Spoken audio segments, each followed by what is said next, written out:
السلام عليكم، ازيكم حبايبي؟ يا رب تكونوا بخير، يا رب تكونوا في احسن حال. النهارده هنعمل مع بعض بقى عيش كده لفطار العيد. الناس اللي بتضحي وبتذبح في العيد كل سنه وكل الامه الاسلاميه يا رب بخير في كل مكان. العيش ده بقى حلو جدا لفطار العيد، كده تفطري بيه بالكبده بقى ما اقولكيش، يعني كده حاجه فظيعه. شايفين بقى العيش؟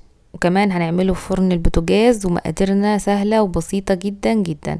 اللي طبعا بتخبز وبتخبز في فرن الغاز او فرن الانبوبة عادي خالص، مفيش مشكلة في اي فرن عندك، بس انا عاملاه النهاردة في فرن البوتاجاز علشان اللي عايز يعمل في فرن البوتاجاز يتشجع كده ويعمل.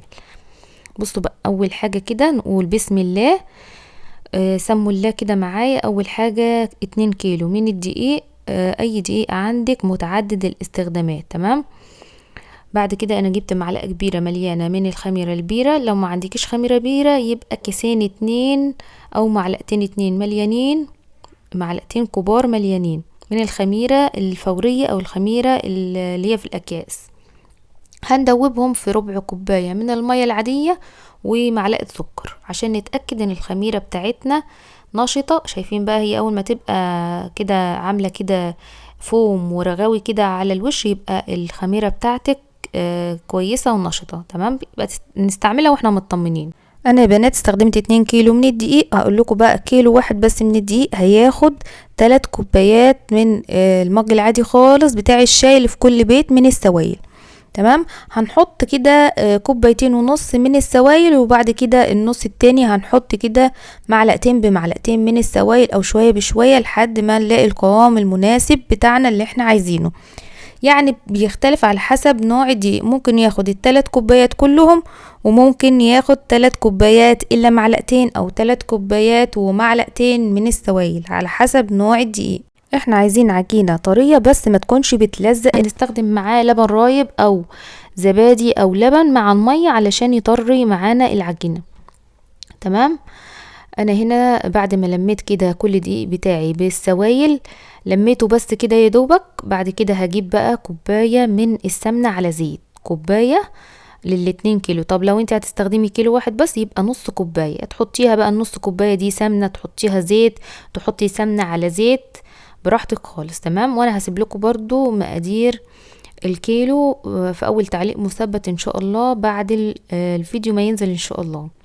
هنا بقى كده بعد ما حطيت السمنة على الزيت بفضل اعجن فيها فترة كويسة لحد ما الاقي العجينة بتاعتي نعمت خالص في ايدي. لازم بقى تخدمي العجينة وتعجنيها كويس علشان العيش بتاعك يطلع حلو كده في الفرن، وكله يقب معاكي ويبقى كله منفوخ كده وحلو، تمام. شايفين بقى العجينة نعمت ازاي؟ ما شاء الله. احنا هنسيبها بقى كده نص ساعة او ساعة الا ربع في الحر عقبال ما تخمر. ولو في الشتاء هتسيبيها طبعا اكتر من ساعة، لان الجو بتاع الشتاء بيبقى ساقعة. بصوا يا بنات بقى، انا هنا طبعا بعد ما العجين بتاعي اختمر جبت صينية رشيت عليها رشة كده من الدقيق، وهقطع كده العجين بتاعي لأرغفة صغيرة. طب كل رغيف قد ايه؟ كل رغيف تقريبا 100 جرام. ال100 جرام دول يعني في حدود مثلا نقول التفاحة، في حجم التفاحة كده، اللي هي التفاحة الحمراء، التفاح الأحمر الأمريكي، يعني في حجمها كده تقريبا، تمام. لأن أنا عاملة العيش بتاعي حجمه متوسط، ما هوش كبير قوي زي العيش البط اللي احنا عملناه قبل كده، وما هوش بيبقى مثلا صغير زي البكاكين كده او الكماج، لا بيبقى مثلا متوسط، تمام. هنا بقى زي ما انتوا شايفين كده هخلص كل الكمية واغطيها واسيبها ترتاح 10 دقايق بس، علشان لما نيجي نفردها تبقى سهلة معانا في الفرد.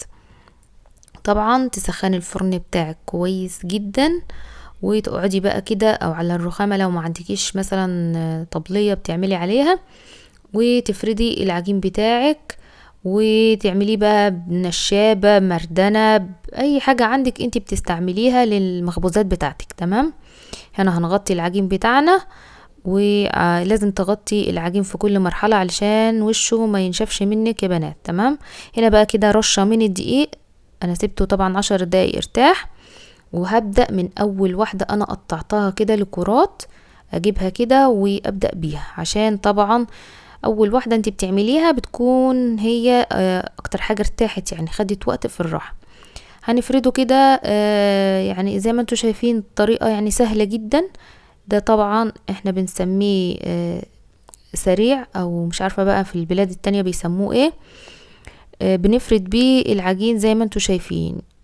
اهم حاجة لما تيجي تفردي الاطراف، طرف الرغيف، وتحطي ايدك كده في كل ناحية من اطراف الرغيف، بحيث ان الرغيف بتاعك ما يكونش حتة مثلا طرف تخين وطرف رقيق، لا بتظبطي كله بحيث ان هو يكون سمك واحد، وما تجيش على النص وترقي فيه، لان لما بتضغطي كده على نص الرغيف ما بيقبش معاكي، بيبقى رقيق او ما يقبش معاكي. لكن لما تيجي تفردي من ناحية الاطراف بس. تمام كده اهو. انا بفرد من ناحية الاطراف. شايفين بقى الرغيف بتاعي مش كبير قوي اهو. شايفين يعني هو حجمه مناسب لحجم التقريصة اللي انا مقطعاها. هنا طبعا انا كنت مسخنة بقى الفرن كويس جدا جدا جدا، ومعلية النار عندي من فوق ومن تحت على اعلى درجة حرارة. اول ما العيش بيرتفع كده ويقب معايا من تحت، بروح مطلعاه على الشواية فوق وخليه ياخد لون من فوق. اول ما ياخد لون بطلعه، وبجيب بقى بخاخة كده عندي ببخ كده وش الرغيف، كل رغيف بختين. اهم حاجة زي ما قلتلك تسخني الفرن بتاعك كويس جدا، وتظبطي درجة حرارة الفرن من تحت، لان كل فرن بيختلف على حسب درجة حرارته. يعني الفرن بتاعك لو حامي جدا من تحت ممكن توطي شوية، لكن انا الفرن بتاعي كنت معلياه خالص من تحت، ومع ذلك العيش كان يدوبك بياخد لون اصفر حلو كده من تحت. فانتي برضو تختبري الفرن بتاعك كده، تعملي فيه رغيف وتظبطي الفرن بتاعك وتظبطي النار. المهم ان الفرن يكون سخن كويس جدا جدا قبل ما تحطي فيه اي عيش، علشان العيش ينتنفخ معاكي ويبقى منفوخ وحلو. طبعا بتغطيه بقى، بتغطي العيش بتاعك كده 10 دقايق عشان يطرى ويحن كده على بعضه، بعد ما تطلعيه كله من الفرن. وزي ما انتوا شايفين العيش معانا يعني كده عسل حلو جدا، طعمه جميل جدا جدا، وكمان مع المشاوي بقى والكبدة حاجة كده تحفة. فطار كده للعيد، كل سنة وانتوا طيبين، حلو جدا جدا. اتمنى ان انتوا تجربوه وتكتبوا لي في الكومنتات رأيكم ايه. عاملينه بقى في فرن البوتاجاز، يعني ملكمش حجة خالص. كمان طريقته سهلة جدا.